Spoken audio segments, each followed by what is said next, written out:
We're not gonna take it. No, we ain't gonna take it. We're not gonna take it anymore. His Farger? His Faja, Doctor. His Farger? His Farger? You know, Fada. His dad. Dad is Faja. Oh, his dad. father. Oh, his father. Father. That's what I said. His Farger. Yes, I have a Dutch accent. Isn't that weird? Father. Father. I hope my firefighting team is ready. Prepare for the ultimate firefighting maneuver. He said, I just told my firefighting team is ready. Isn't this magical? One of my wires. One of my wires, bro.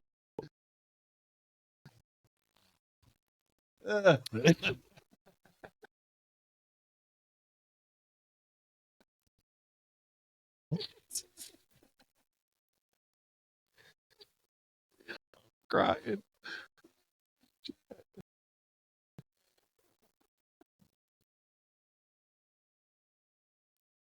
What's going on, everybody? Welcome to the We'll See You Later podcast, episode 47. My name is Willie Ray, and we're brought to you by Happy's Energy and Nutrition, the best energy and nutrition on the entire planet. My name is Jeremy.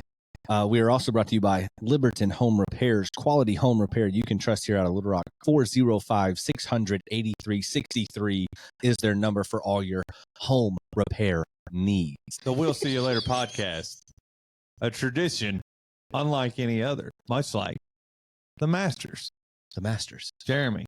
Yes, sir. We saw history yesterday at Augusta, and it's cliche to say history, but this year's real. Only 6 players have achieved the career Grand Slam. That's right. The newest member of that club, one Rory Daniel McIlroy. Congrats, Rory. This has not happened since 2000, and the last person to do it was the one and only Tiger Woods. Yeah, and we were swept up in the middle of that. That's crazy because golf fans our age were children the last time that this happened. Absolutely. And we grew up with Rory. We did. I'm 35 years old. He's 6 months older than me. Yeah. We've grown up with Rory. We knew him as the mop-haired kid that was, 20, 21 years old. You knew that's a star. Yeah. They said he was possibly the next Tiger, and he's the only one who's followed him up so far. He already had what people would call cocky if they don't understand athletes. Yeah, I grew up, I didn't like him. From the very beginning, he knew he was good. And it was, can he live up to it? Well, he lapsed the field. Yeah. In multiple majors. It's been an 11-year journey where he had the PGA, the U.S. Open, and the Open Championship. He had the other 3 for the last 11 years. Yeah. And so for 11 years, we've heard, is he ever going to win the Masters?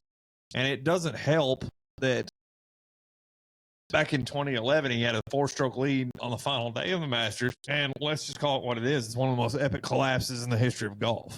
Yeah. We've all seen the clip of him chipping out after missing the fairway from behind a cabin. Yeah. At Augusta that the TV cameras had never seen. Right. Like you never knew that there were cabins over there because nobody'd ever hit it over there. Like that's how far out of bounds he was. Rory has mixed reviews throughout the golf community. This has been a thing, especially with the LIV and the PGA thing. He was kind of the poster child for the PGA. Yeah. Went to bat for the PGA when LIV first became a thing. Has since kind of backed off of that. There's mixed reviews on whether he's the most liked guy on tour.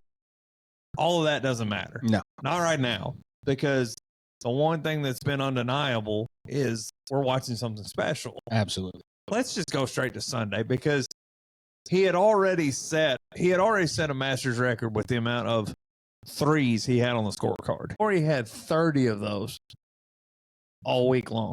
He had a couple 7s in there too. Some of them on the final day. Yeah. The final round was an absolute roller coaster. And what made this so endearing, like hole 1, he comes out and he double bogeys. And then he admits afterwards what we could all see. He was us in that final round. He was terrified. Oh, he was absolutely nerved out of his mind. Comes to find out, doesn't say one word to Bryson, which everybody's making a big deal out of it. Rory's so in Rory's head on this day that there is no room for distraction. At this point, it is set in that the one tournament that is missing from his resume, the one tournament that has defined him as a golfer, he's played 17 Masters. Right. The only person who played more Masters before they won their green jacket was Sergio Garcia with 19. Right. This is a lot of pressure. Right. This is the closest he's been since 2011 with the lead that he had. It's been all about winning at the Masters. If you win something else, great, but he has literally put everything he had into this tournament. Mm-hmm. And now he gets on the first tee on Sunday and realizes I'm the 54-hole leader. And you could see it etched all over him. He's scared to death. Yeah. I cannot do this again. And we saw multiple times that he may be doing it again. When he went into Rays Creek on 13. Unbelievable. His second shot on 13 was perfect. He's laid up. He's within, 80 yards? Yeah, it's like 85. And he's got 50 yards of green on his left and decides I'm going to go right. And then duffs it a little bit, and it goes into Rays Creek. And I thought, you can't go into Rays Creek on Sunday and win. We're cooked here. It's done. It happened again. He's collapsed over again. And I was already sick for him. Yeah. But the word of the day is resilience. Every time he was out, he came back. And kudos to Justin Rose. I hate that somebody had to lose. Yeah, this is no matter who would have won this, Rory's does over trump Rose's. Rose would have also been the oldest player to win his first Masters at the age of 44. Also, Justin Rose has now lost 2 Masters in a playoff hole, to one Sergio and to Rory. I hate that it had to be Justin Rose again, because there is not a nicer guy on the planet. Right. The broadcast brought it up, how classy he is all the time. That's always been a thing. Justin Rose is a good man. So 18, the first time. Yeah. Rory comes up short and ends up in the bunker. Still ends up with a par putt from 5 feet away to win the Masters. But Justin Rose birdies 18. But still has to have the 2-shot swing. Yeah. He still has to have A bogey here. Rory bogey from 5 feet away. Rory pushes it. You can see it on his face. Teeth are gritting. He knows this shouldn't be happening. Right. I just missed the putt on 18 to win the Masters that I've wanted my entire career. Yeah. They said it on the broadcast. You could not have 2 guys going into the playoff hole with further apart mindset than these 2. One is jacked to be there. The other one is kicking himself in the ass. One just had the round of a lifetime to get there. 10 birdies. To get there. Also, imagine, and I know that it's Justin Rose, so his mentality is so much different, but if you feel defeated as Rory just bogeyed 18. Justin just birdied it. So it's like, okay, we got this. One earned the right to be in a playoff. The other one feels like he kicked the opportunity and he's in the playoff because he didn't take care of business. Right. Justin Rose had 10 birdies on the day. He had a historic round. He wasn't even there in the first place. He wasn't even in the final 2 pairings. What was he, the 5th or 4th? 5th. He had been done while Rory was still on hole 14. That's how far Justin was away and just waited and was on the driving range for over an hour. So one guy says, "Hey, I've got a shot at this." The other guy says, "I've left the door open." Exactly. 2 okay tee shots. Oh, they're great. Both 2 great tee shots. I heard Rory say, he said, "I knew I was about 2 yards further than I was on the first tee shot on 18 because they just went back to 18 and that was the first playoff hole. So I could fully commit swing with my iron and throw it in there and hit the backstop and let it come down." And boy, did it. Unbelievable. Justin had a great shot. Justin had a great shot where you think, okay, he's 5 feet for birdie again. This birdie putt for Justin was easier than the 30-footer he drained to get there. right. And you think, okay, like the pressure again is on McIlroy. Every time the pressure's been on today, He's fell.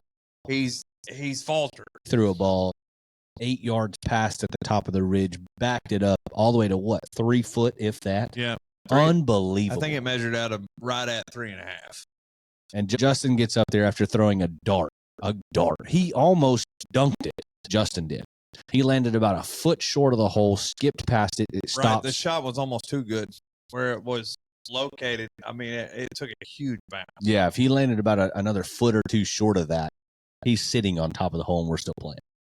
But Justin gets up there, putts, does push his putt, pushes it outright, just like Rory just did, the exact same putt. He taps in for par, leaving Rory a 3-footer for the win. And let me tell you something, folks. Rory was one of us standing over that putt. He looked very, very mortal. Yeah. Standing over that. He looked human. It looked, the weight of it all. You could tell he was feeling, this is it. I have to make it. Yeah. I got a text from my father saying, this guy is every bit as nervous standing over this putt as me or you would be. And then he jars it, and the most genuine reaction to a win, maybe ever, as far as the tossing of the putter. Hands immediately go on the head, arms immediately start shaking, and he falls face down, and you can see just heaving sobs. Yeah, I got emotional watching it just on the TV. Yeah, just I'm shedding tears for this man. Just seeing his relief turned everybody into a Rory fan in that moment. It did. Everybody kind of went, all right, good on you, kid. Like, he said it when he went to the press conference afterwards. He said, I just want to know what we're all going to talk about next year. Right. Because Also, every year has been, can we get the Grand Slam here? Coldest line was when he was talking to a fan friend and said, no, that was, yeah, I know where you're going. That was the group of guys from Ireland. Yeah. Where he's I got to go get a green jacket. I got to go get a green jacket. And then they all blew up. I got to go get a green jacket. Yes, you do. They all blew up. As two golf fans, I think most people wouldn't know some of the best moments of our friendship are on the golf course. Yeah. So as two people that love the sport of golf, love the history of golf, this is the biggest major win since Tiger in 2019. Oh, yeah. Tip of the cap from the We'll See You Later boys to Rory McIlroy. We'll have at least one Guinness for you, mate. That's right. Moving to really quickly because we haven't had a pop, but it's coming this week. Willie portals for the Arkansas men's basketball team. Yeah, it's coming this week, guys. People in the know are telling us that Malik Ewan of Florida State and Nick Pringle of South Carolina, formerly Alabama, the paperwork is done. That's what they're saying. That we're just waiting for an official announcement. Also, news came, guys. The reason why we believe this is 100% true is because Adu Thero has declared for the draft. Right after we filmed our last week's podcast, he went on Twitter and announced that he is going to the NBA. And that changes some of the stuff that we said last week. Like, I think we brought up the fact that Trevor Brazile might need to look elsewhere if he wanted to be. That's not a thing anymore. Yeah, so you're gonna be the starting four. Yeah, there are 5 Hogs that are officially gone, 1 bench player, your 2 seniors, and now 2 guys declaring for the NBA draft, leaving up some positions to be filled. Yeah, I think this sews up that Trevor Brazile will come back for another year. I think the longer it goes, not hearing anything about DJ Wagner, the more inclined I am to believe that he'll be back. Yeah, I'm hoping DJ, Billy, and Carter, who have been super silent in all this. I think the longer we wait, that doesn't make any sense of why they would. I think Billy not come back. I think Billy Richmond and Carter Knox are as close to sewn up coming back as you can be without hearing it. I'm just saying, with the quietivity of it, if you're a Carter Knox, quietivity. That's nice, isn't it? Quietivity. Is that right? Are we sticking with that? Is that real? No. It sounds great. At all. That's not a real word? No. It should be. Sounded great. Wow. Quietivity? Keep that in. What in the world? I'm looking it up. No. Okay. It's in the dictionary because you say so? Quietivity. Hold on. I might have one. Oh, it'd be quietude. What? That's even worse. That's not. You made that up. No. Like it says here, quietivity is not a standard word, while quiet and quietude. By the way, you'll get me jumping on my skin just now. I saw. It's quietude. I'm sticking with it because it sounds awesome to me. Well, I'm from Arkansas. We make up shit all the time. Quietivity. It sounds good. With it being so quiet, if you're a Carter Knox, a Billy Richmond, especially a DJ Wagner, people are going to want to pay high dollar for you. if you're not in the portal, they can't offer you it really doesn't much. make any sense, particularly with DJ, that if he was going to go somewhere, he'd be in the portal by now. I would think so. Just because like everybody's spending their money already, you'd want to be involved in that. The later you get in there, the less money they might have to spend. Too, DJ in particular, he's a legacy for Cal. Yeah.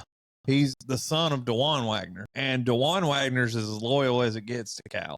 Yeah. DeJuan Wagner at Memphis, for those of you guys that don't know the story, had a great freshman year at Memphis under Coach Cal, wanted to come back for his sophomore season. Coach Cal tore his scholarship up, said, you're a lottery pick and you're going to the NBA. So DeJuan Wagner goes to the NBA, gets a big contract, rookie contract, millions of dollars, plays his first year in the NBA, then starts having stomach problems. They find out that he's got some kind of colitis and they have to remove a lot of his small intestines. His career's over. So had he stayed, he would have never got that money. Yeah. And so this is way pre-NIL, guys. Yeah, the loyalty to Cal for the Wagner family is real. Yeah. Guys, if it's this week that happens, follow us on Instagram, on the We'll See You Later Instagram. The little picture is literally what you see in the corner over here. If you go on our Instagram, we are posting every day about some sort of portal pop, some sort of Arkansas win, anything and everything that we can think of. Portals especially are heavy on our Instagram story. That's where you can keep up with that. But that's all we have right now for portals. I mean, Cal's like a ninja. All right. We're working in silence. Yeah. Yeah, he's working though. My advice to Arkansas fans: you're in a position where you don't have to worry. We're gonna get players. You got the best recruiter of all time. Let him work. Right.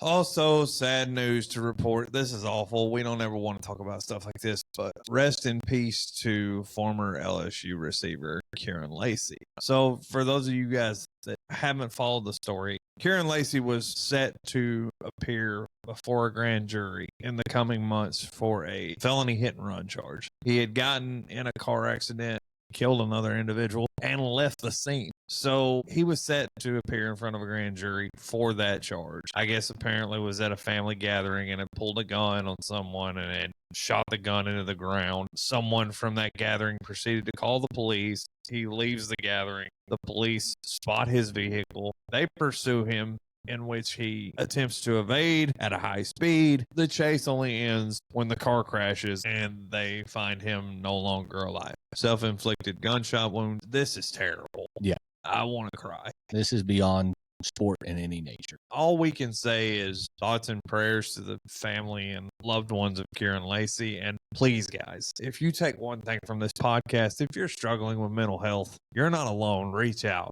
Mm-hmm. A lot of people that are listening to this podcast have a way to get a hold of me and Jeremy. If you're struggling, reach out. Don't ever feel like you're alone. That stigma needs to go away yesterday. Yes. Everybody struggles. Reach out. 100%. Back to sports. There's no way to transition from that. Yeah. But we're going to try. Back to sports. Yeah, we're going to hop into college baseball because that's why a lot of you guys are here. The meat and potatoes of the podcast right now is whatever sport we're playing. Arkansas falls 2-1 to Georgia at Georgia. We're going to go with the top 10 standings right now and where the other SECs lie. And then we're going to do the SEC standings, and then we'll hop right into it. Texas now swaps with Arkansas as the number 1 overall seed. They defeated Kentucky at Kentucky. Big whoop. 2-1. Arkansas is number 2, Clemson 3, Tennessee 4, Georgia moves up to 5, Oregon State 6, Florida State 7, Auburn 8, LSU falls to 9, CLA 10, and the other SECs around. 11 is Ole Miss, 15 is Bama, 18 is Oklahoma, and 19 is Vandy. SEC standings go as followed. Texas is number 1. Arkansas is the number 2. Tennessee 3. Georgia and LSU are tied for 4th. Auburn, Ole Miss tied for 5th. Bama and Vandy tied for 6th. Oklahoma at 7. Kentucky is at 8, tied with A&M. 9 will be Mississippi State. 10, Florida. 11, South Carolina. And 16th, we're just going to leave them there. Dead last will stay there. I just put a bunch of Z's behind it. Missouri. They are going to stay. Maybe the first team to go on with 30. The story here is that only one game separates Arkansas and Texas. Texas being first, Arkansas being second. One game separates them in the standings. I believe one game's outcome was what flipped it at 1 and 2 in the overall standings. Arkansas fans, read this behind me. Calm down. Calm the hell down. The worst thing that happened to this fan base was Arkansas being a team in 2021 that won every single SEC series. Yeah. And the casual baseball fans don't know that that's unbelievable. They think that we should do it every year. Yeah. 2 teams in the history of the freaking league have done that. Right. That's not going to happen. In 2018, when we did everything but win the national championship, that team went to Athens and lost 2 out of 3 on a walk-off on Sunday, just like this team. You're going to lose series. It's going to happen. Georgia was a top 10 team. That didn't happen by accident. Georgia's got one of the best offenses in the country. They hit the ball in their home ballpark. How many of those home runs, if you go back and look at them, were wind aided because they're playing in that ballpark? There are some things that Arkansas needs. Well, like there are chinks in the armor here. Gabe Gackle's not a starting pitcher, at least to this point. You got to figure something out on Saturday or Sunday if you bump up Bottle Cheese. Yes. But Gabe Gackle, I mean, and everybody kind of missed on that. He was the preseason SEC pitcher of the year. Right. He just hasn't been effective as a starter. Yeah. For some reason, getting him the ball first is uncomfortable. Yeah, like, it's not saying he's a bad pitcher. I'm sick of people like, he's terrible. He's not terrible. No, he's just not a starter. Not terrible. And here's the common denominator for everybody that says he's terrible. They're sitting on their couch. They know nothing about baseball. That's the common denominator for everybody that says he's terrible. He's not terrible. Falling behind in the count. Yeah. Too many pitches. Not just trusting his stuff and letting it eat. It was a big jump. I thought, wow. When I saw SEC pitcher of the year from freshman closer to Friday night starter. Good God. That's a huge jump. He could have went from closer just to Sunday, and that's a big jump. Yeah, particularly when you bring in a Zach Root and a Landon Bottle Cheese, both who have experience starting. To me, Zach Root was always the Friday night guy in this staff. He would have been Friday at ECU. He was going to be a number 1 at a perennial postseason top 25 team in ECU. Got to figure out what they're going to do in his spot because he might be a starter in the future. He's not a starter right now. Yeah, I think that we're all hoping here that Gage Wood comes back. I was going to say the long-term answer here is Gage Wood. I think you go lefty for Friday, Saturday, and I think we give one Ben Bybee a Sunday shot. Yeah, I think he's earned it. As much as anybody, he's earned a chance to start on the weekends. It's a good idea to give Gackle a weekend off. And then, honestly, this time next week, when there's a midweek series coming up, give him a midweek start and let him work through some stuff in the midweek game. I think it's all mental. It's not like he can't hang.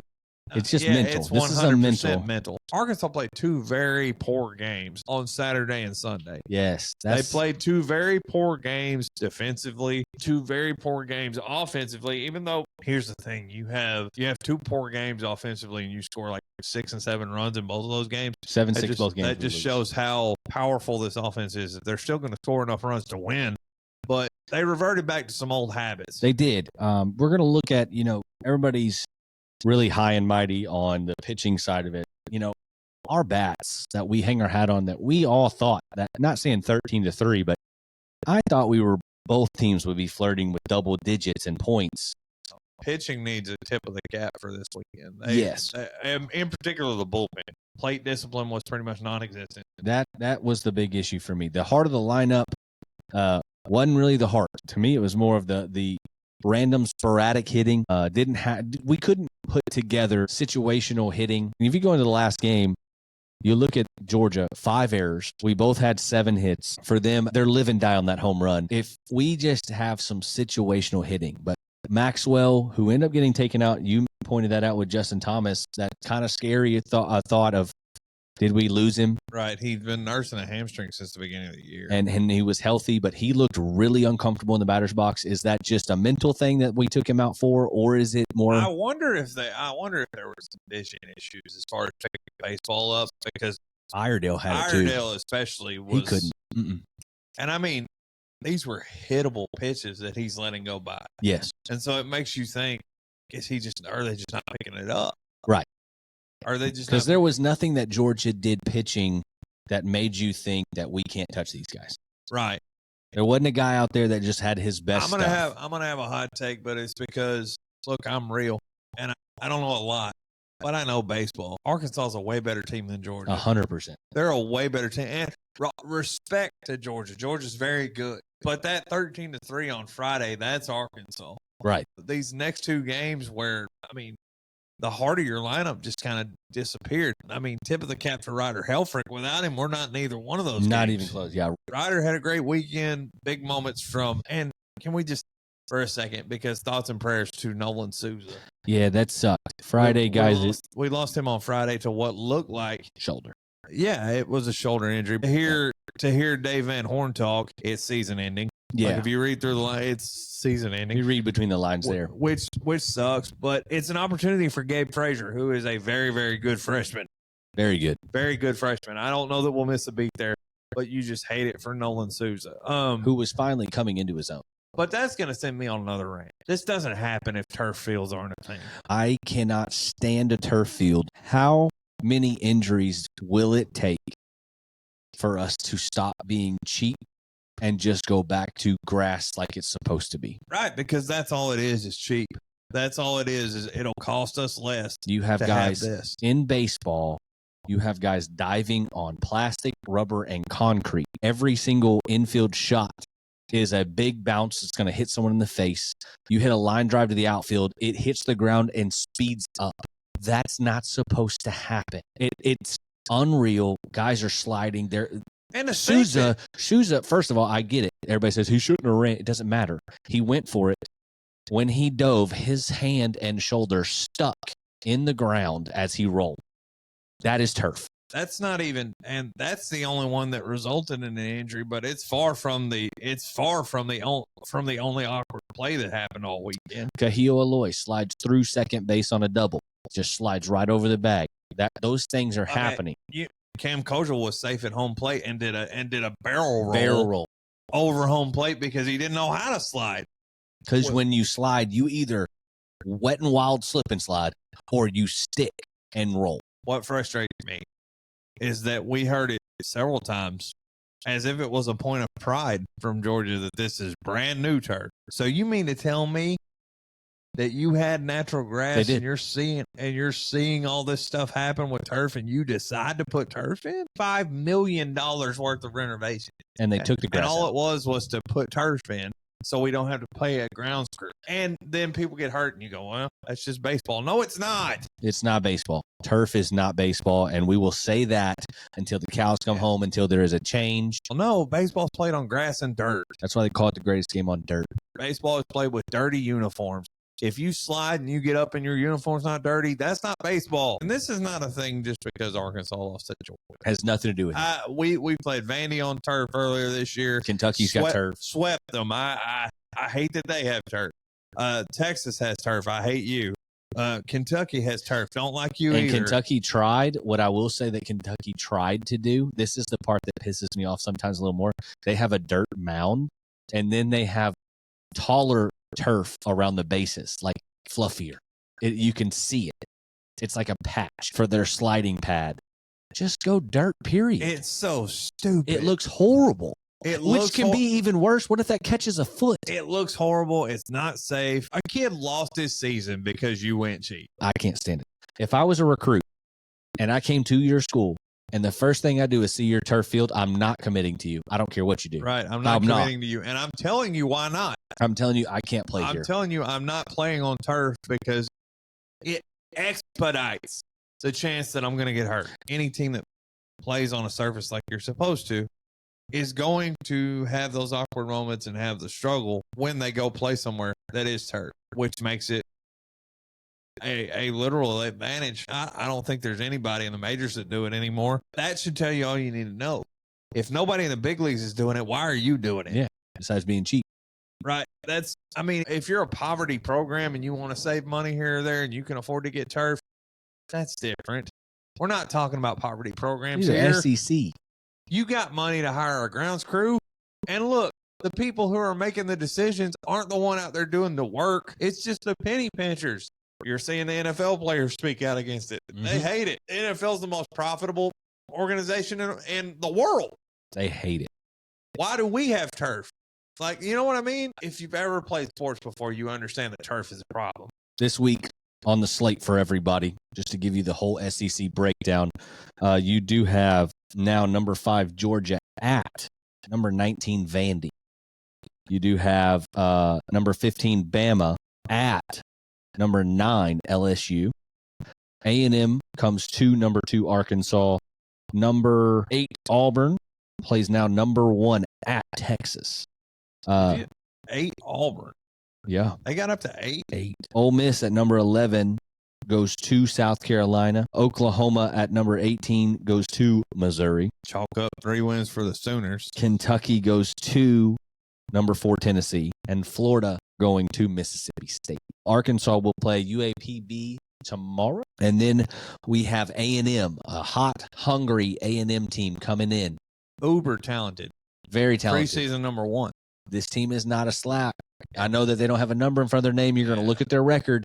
I'm telling you, this is that sneaky team. If you want a number, they were preseason number 1 in every single poll. This team has as much talent as anybody. This team is talented. They just fell into a funk. So we're at home. We're trying to take 2. The end. That's it. And if we don't take 2, calm the beep down. Guys, A&M's going to be a good series. These guys are legit. I still had them as they can make it to Omaha, but they're going to come out of someone else's regional. If they're a 3 in somebody's regional, I'm picking them to win it. I'm telling you, these guys are sneaky. They're talented, and if they figure it out, I want them to get in because I know if they get in, they're going to send them to Austin, and you're going to get Schlossnagle versus A&M matchup, and I want that. That'd be sick. As a baseball fan, I want that in the postseason. They scare me because I knew eventually they were going to get hot. Something was going to happen where they were going to get hot, and I should have known that it would be a couple of weeks before they come into Fayetteville. I should have known that's how it works. They are 20-15 overall, 6-9 in conference, making a big push though. They were on a big skid, and then they went and had a Tennessee series for the ages. This is what saved their season. It was at Tennessee. They did lose 10-0, looking like this is it. They're folding in. And they've quit. They have given up on this team to turn around and beat Tennessee the next 2 games.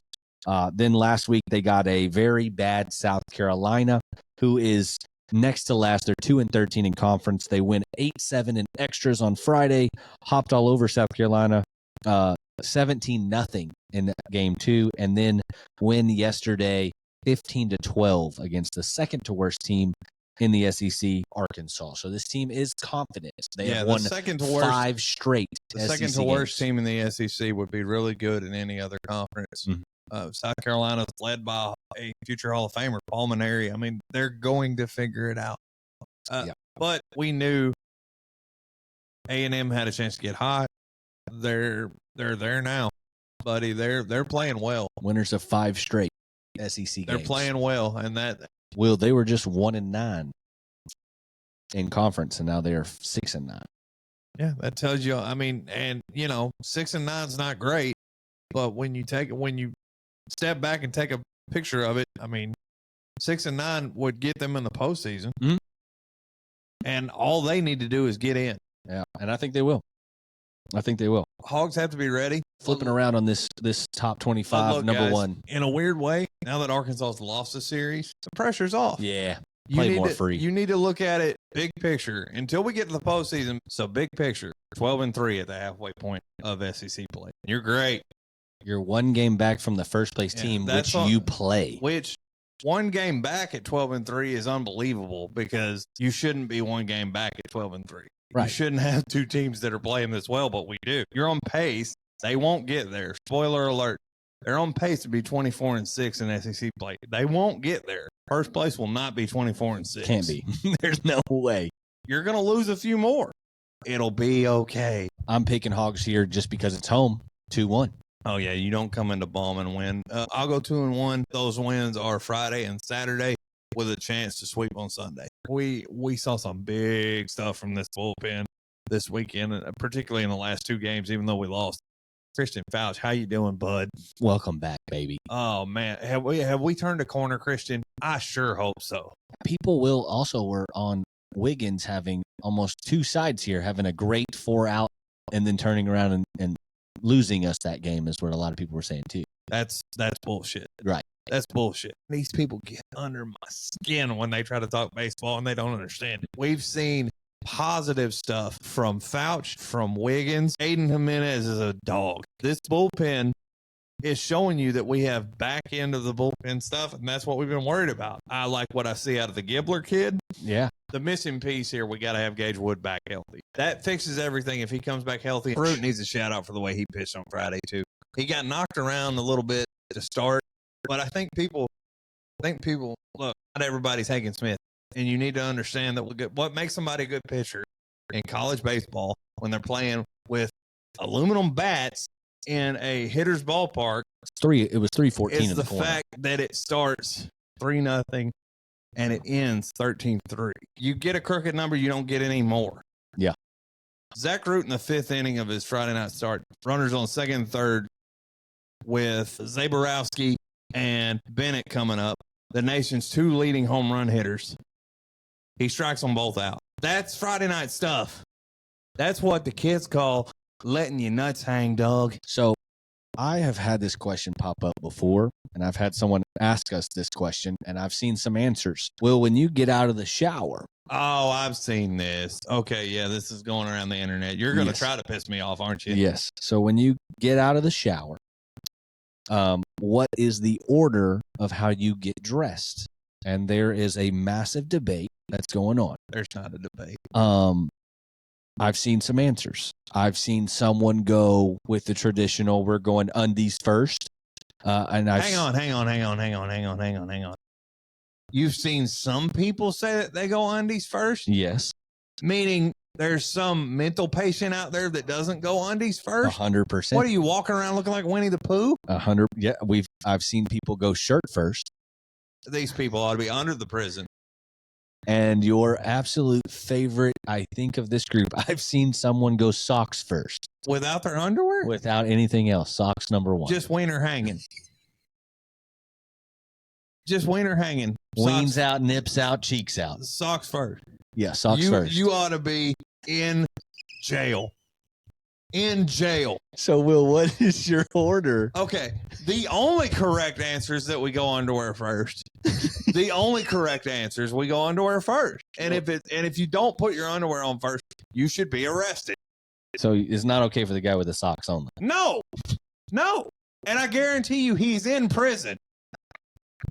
That is criminal behavior. Underwear first. Me personally, I go socks after that. Okay. Because to me, socks go right in line with socks are underwear. They're under your shoes. Yeah. So you go socks. It's underwear for your toes. Yeah. You go socks next.